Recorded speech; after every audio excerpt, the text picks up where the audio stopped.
King Glar of Northumbria never imagined he would die with his own ribs ripped from his spine, his lungs exposed to the cold English wind like the bloodied wings of an eagle. But on that March morning in 867 AD, as he was dragged by his hair through the mud and blood of his own dead soldiers, he finally understood a terrifying truth. He had offended men for whom common death was not vengeance enough. Before him, Ivar Ragnarsson, the legendary warrior known as the Boneless, methodically sharpened a curved blade, his blue eyes fixed on the captured king with the expression of one watching cattle in a slaughterhouse. Around them, hundreds of Viking warriors formed a circle in religious silence, witnesses to something that transcended a simple execution. What was about to happen was not just vengeance, it was ritual. It was sacrifice.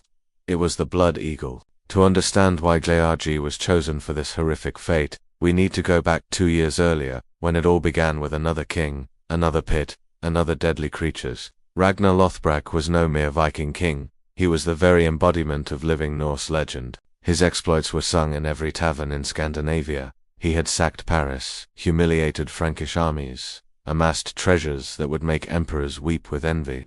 His name made Christian kings pray more fervently and English mothers frighten disobedient children. But in 865 AD, during a raiding expedition off the coast of Northumbria, a devastating storm destroyed his fleet. Ragnar the Invincible found himself vulnerable for the first time in decades, stranded in enemy territory with only a handful of surviving warriors. King Glar saw not just an opportunity, but a chance to become the man who killed a legend.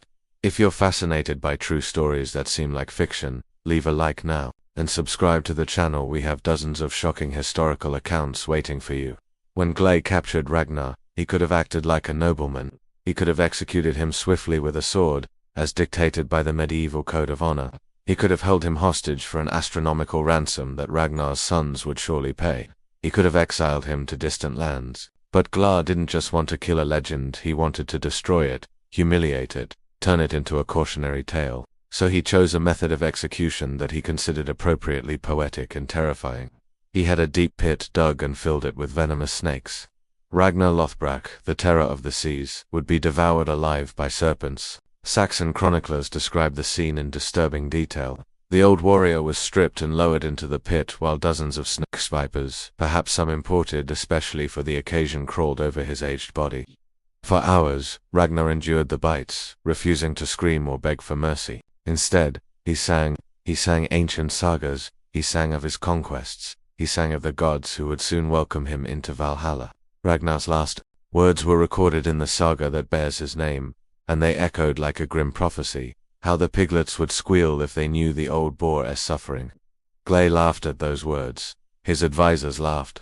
After all, what threat could a dying man pose? But those piglets, Ragnar's sons, did not squeal in fear when the news reached Scandinavia. They roared, and the roar shook all of northern Europe. Ivar the Boneless, Bjorn Ironside, Hvitserk, Sigurd, Snikard, Sigurd, Snake-Eye, Uber together. These sons did something unprecedented in Viking history. They summoned the largest invasion army ever assembled by the Norse peoples. It was no ordinary plundering expedition, no quick coastal attack. It was a total war mobilization with a single sacred goal: to make Glar pay so spectacularly that kings of 1,000 years in the future would still fear to offend a Viking. Turn on notifications so you don't miss our next video about the darkest secrets of Roman gladiators. Anglo-Saxon chroniclers called this force the Great Heathen Army, a name that carried all the terror that English Christians felt.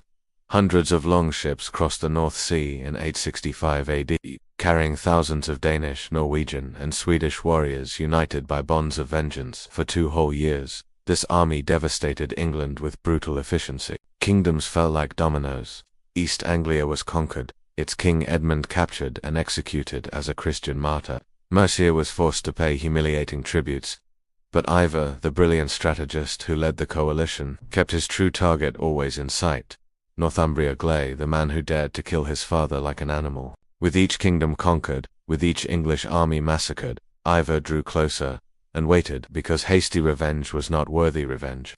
On March 21, 867 AD, the Great Heathen Army besieged York, the fortified capital of Northumbria. Glar gathered his best warriors, fortified the ancient Roman walls, and prayed fervently to the Christian God for divine salvation. Throughout the night before the attack, priests held vigils, pleading with Christ to protect his kingdom from the bloodthirsty pagans. But when dawn arrived and the Vikings attacked, it became painfully clear that no god Christian or pagan would intervene. The city fell in hours.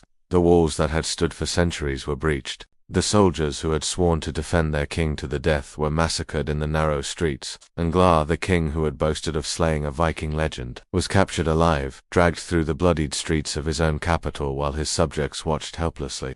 The Norse sagas describe what happened next in chilling detail. Even 1,000 years later, Gley was taken outside the city to a place the Vikings considered sacred. Some historians suggest it was an ancient pagan temple on the outskirts of York. Others believe it was simply an open field under the all-seeing sky.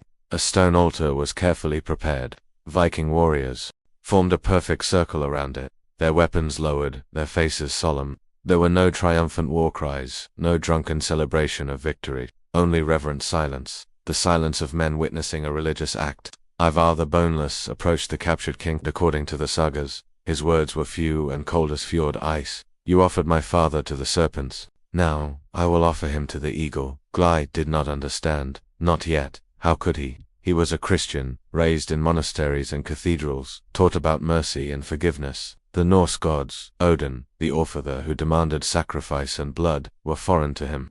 Comment below. Do you think this ritual really existed, or was it just a legend created to scare enemies? We want to know your opinion.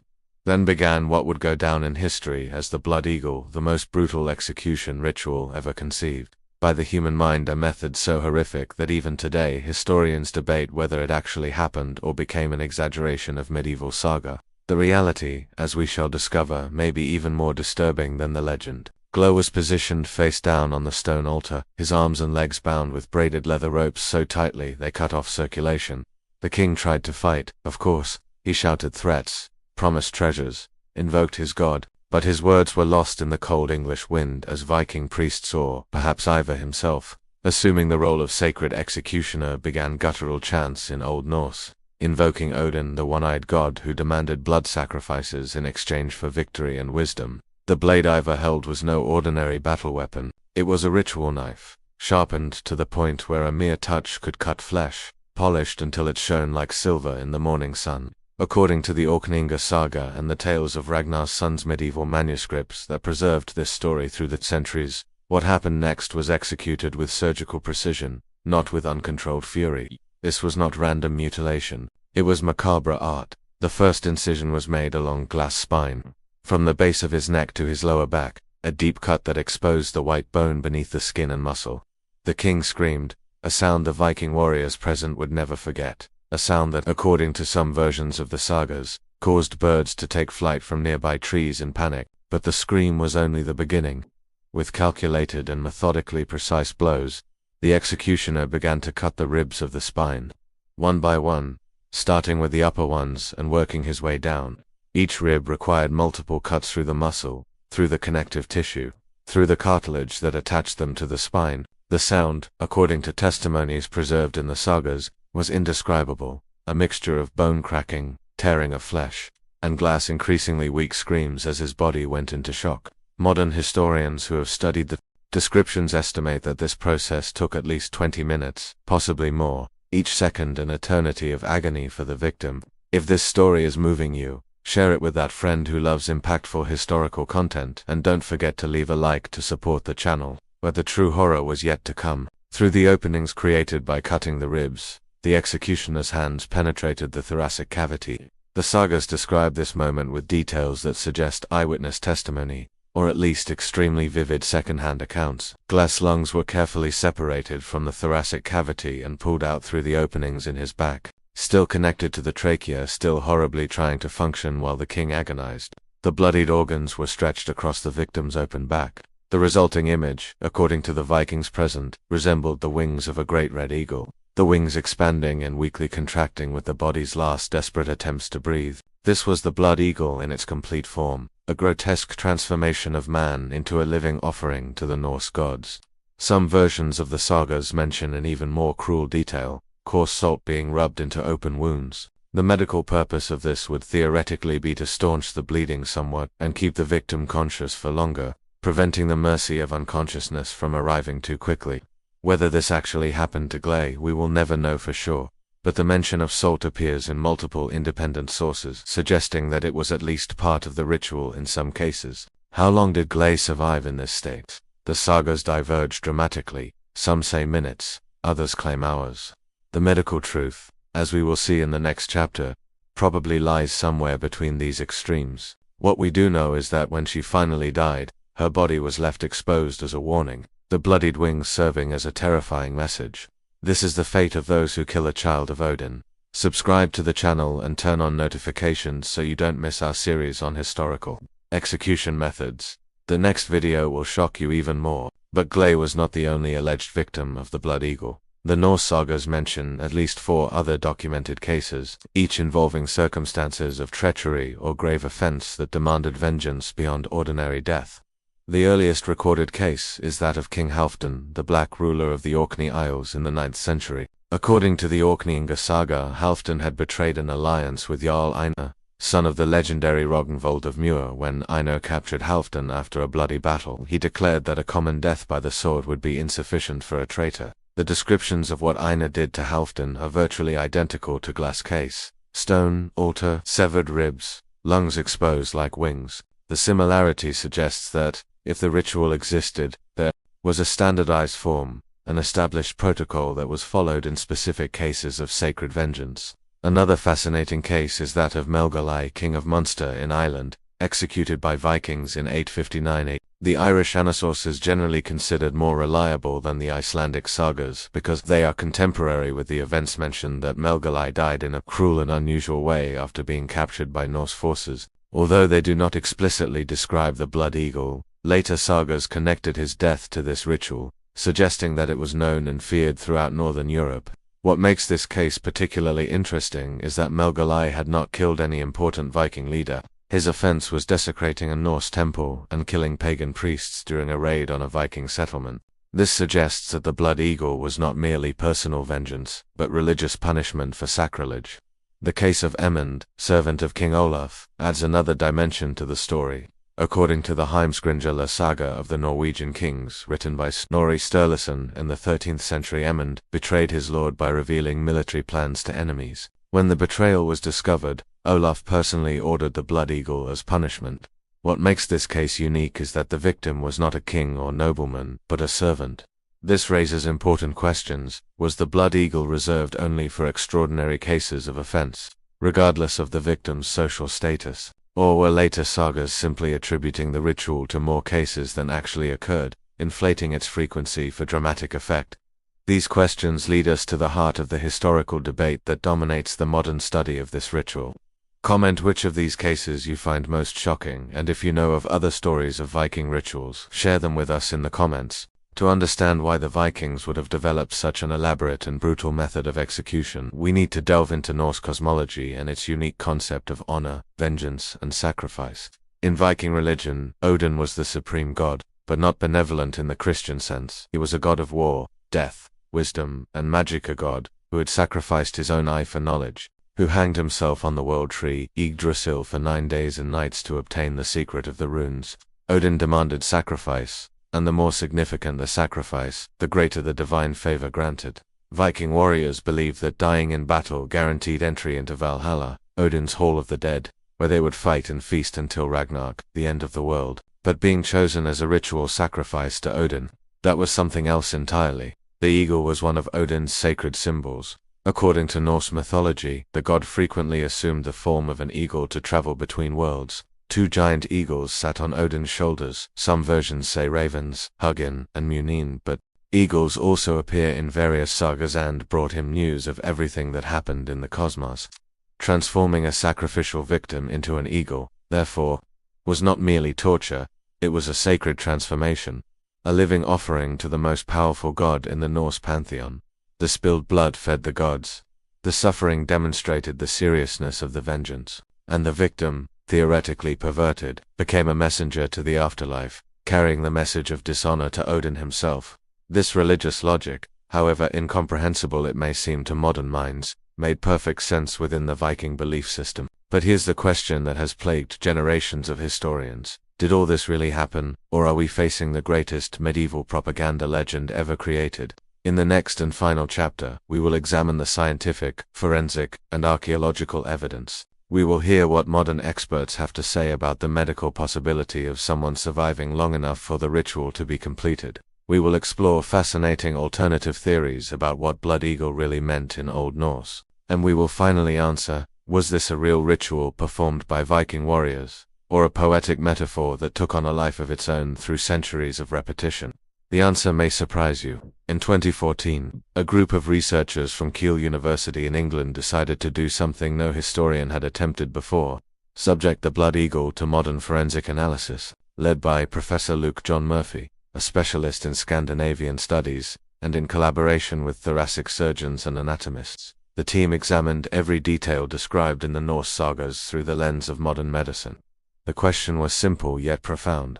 Would it be anatomically possible to perform this ritual as described and keep the victim alive long enough to complete it? The answers they found challenged both skeptics and believers, revealing a truth far more complex than anyone imagined.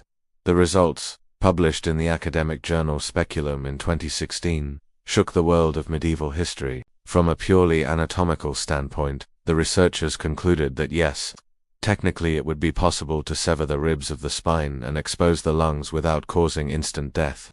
The human body, they discovered, is simultaneously more fragile and more resilient than we imagine. If the cuts were made with surgical precision, avoiding major arteries, especially the thoracic aorta, and if the victim were kept in a position that minimized catastrophic blood loss, they could theoretically remain conscious for several minutes, possibly up to 15 or 20. More than that would be unlikely, but not impossible in rare cases. The addition of coagulating agents such as salt, mentioned in some sagas, could extend this time marginally. However, the researchers emphasized a crucial point. This would require extremely sophisticated anatomical knowledge, far beyond what we normally attribute to medieval warriors. It would be necessary to know exactly where to cut, which structures to avoid, how to control bleeding. This was advanced medicine, not random brutality. If you're shocked by these scientific discoveries, imagine what else history hides. Like and subscribe to uncover buried truths about ancient civilizations. But here's where the story gets truly fascinating.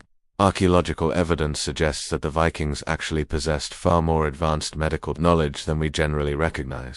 Excavations at sites like Birka in Sweden and Rib in Denmark have revealed Viking surgical kits containing instruments that would make sense in modern hospitals: forceps, probes, scalpels of remarkable precision. Skeletons found in Viking cemeteries show evidence of successful cranial trepanation brain surgery where holes were drilled into the skull to relieve pressure with clear signs of healing, indicating that patients survived. Complex bone fractures were repaired with techniques that wouldn't be rediscovered in Europe until centuries later. The Vikings, it seems, were not simply ignorant barbarians with axes. They were a sophisticated society with skilled surgeons who understood human anatomy intimately. This makes the Blood Eagle possibility considerably more plausible. However, not all experts were convinced. Historian Roberta Frank, professor emerita at Yale and one of the world's leading authorities on Old Norse literature, presented a fascinating counter-argument based on linguistics. She argues that blrn, the Old Norse word translated as Blood Eagle, may not have been a literal method of execution, but rather a kenning, a poetic figure of speech extremely common in Viking literature. Kennings were compound metaphors that Norse poets constantly used. The sea was the road of whales, swords were battle serpents, blood was the dew of wounds. In this context, Blood Eagle could simply mean a violent death in combat, where the body lies stretched out with arms outstretched, vaguely resembling an eagle. Frank points out that all the detailed descriptions of the ritual appear in sagas written 200 to 300 years after the events, a period when Iceland was being Christianized and there was a strong motivation to portray pagan ancestors as brutal savages. Frank's theory gained traction when linguists examined how blrn was used in different contexts in the sagas. In several cases, the phrase appears in poetic passages describing battles, not ritual executions. An example from the saga of Egil, son of Grim, uses similar language to simply describe a dead warrior with wounds on his back. This led some scholars to propose an intriguing scenario. Perhaps the Blood Eagle began as a poetic metaphor, but over the centuries, later scribes, especially Christian monks writing the sagas, interpreted it literally and elaborated graphic descriptions based on linguistic misunderstanding. Thus, the legend grew, each retelling adding more gruesome details. until the original metaphor was completely obscured by myth. This compelling explanation would solve the mystery of why there are no contemporary accounts, because the literal ritual never existed, only the poetic expression. Turn on notifications. Our next video will reveal samurai secrets that will change everything you think you know about honor and loyalty. But then, in 2019, an archaeological discovery in England shed new light on the debate. During excavations in Repton, Derbyshire, a site where the Great Heathen Army established winter camp in 873–874, archaeologists from the University of Bristol found the tomb of a Viking warrior with something extraordinary. The skeleton showed precise cut marks on the posterior ribs, consistent with deliberate separation of the spine. The marks were unequivocally post-mortem based on bone analysis, so they didn't prove execution by blood eagle, but they demonstrated that Vikings certainly possessed the technical skill to perform such cuts with precision. Even more intriguing, the body had been buried with ritual honors, surrounded by weapons and symbols of Odin, including representations of eagles. Coincidence, or evidence that some form of ritual involving eagles and body modification actually existed? Dr. Kat Jarman, a bioarchaeologist who led the analysis of the Repton skeleton, offers a nuanced interpretation that may represent a middle ground in the debate. It's possible that the blood eagle was real, but extremely rare, reserved only for the most hated enemies under exceptional circumstances. It wouldn't have been a common execution practice, but an occasional ritual that, due to its memorable horror, was disproportionately recorded in the sagas, making it seem more frequent than it actually was. This theory would explain both the lack of widespread evidence and the multiple mentions in literary sources. If only 5 or 6 cases actually occurred over 300 years of the Viking Age, we wouldn't expect to find abundant archaeological evidence, but the stories would certainly spread and be retold incessantly. So, what is the final verdict? After decades of academic debate, hundreds of published papers, sophisticated forensic analyses, and ongoing archaeological excavations, the honest answer is, we don't know for sure. We probably never will. The blood eagle exists in nebulous territory between history and legend, where insufficient evidence meets powerful narratives. What we can say with confidence is this. First, the Vikings definitely had the anatomical knowledge and surgical skill necessary to perform such a ritual. Second, their religion and culture of honor provided an ideological context where this type of extreme sacrifice would make sense. Third, multiple independent sources mentioned similar practices, suggesting a basis in some kind of reality. Fourth, there is no unequivocal archaeological evidence that the ritual was performed exactly as described in the sagas. And fifth, alternative linguistic interpretations are plausible and academically respectable. Share this video with someone who needs to know this incredible story. And comment, do you think the blood eagle was real or a legend? Perhaps the true lesson of the blood eagle isn't whether Gley actually died with her lungs exposed like wings, but what this story reveals about how cultures construct narratives of power, revenge, and terror. Whether literal or metaphorical, the blood eagle served its purpose perfectly. 1,000 years later, we still speak of it with awe-inspiring reverence. We still debate its reality. We still feel that chill imagining the horror it represents. The Vikings understood something profound about psychological warfare. The threat of unimaginable violence can be as effective as real violence. If Christian kings believed that capturing a Viking leader would result in a fate worse than any hell described in the Bible, they would think twice before attacking. Propaganda or reality, the blood eagle was a weapon, and weapons don't need to be used to be effective, only feared. While historians continue to debate, one thing remains indisputable. The blood eagle represents our enduring fascination with the Vikings, that extraordinary society that sailed uncharted oceans, established trade routes from Russia to Constantinople, produced sophisticated poetry and complex legal systems, but also embraced violence with an intensity that still haunts us. They were explorers and invaders, poets and warriors, traders and murderers. And perhaps it is precisely this contradiction, this impossibility of isolely categorizing them as civilized or barbarian, that keeps their stories alive through the centuries. The blood eagle, real or imagined, is a perfect symbol of this duality. Macabre art, brutal science, bloody religion, sanctified vengeance. So, the next time you hear about the Vikings, remember, the truth about them is always more complicated than the legends suggest. And sometimes, ironically, the legends are truer than the facts. Thank you for staying until the end of this disturbing historical journey. If you enjoyed it, We have dozens of other fascinating stories waiting for you on the channel. Next video, the Viking Berserkers, warriors under the influence of drugs or exaggerated legend. Don't miss it. Like, subscribe and share.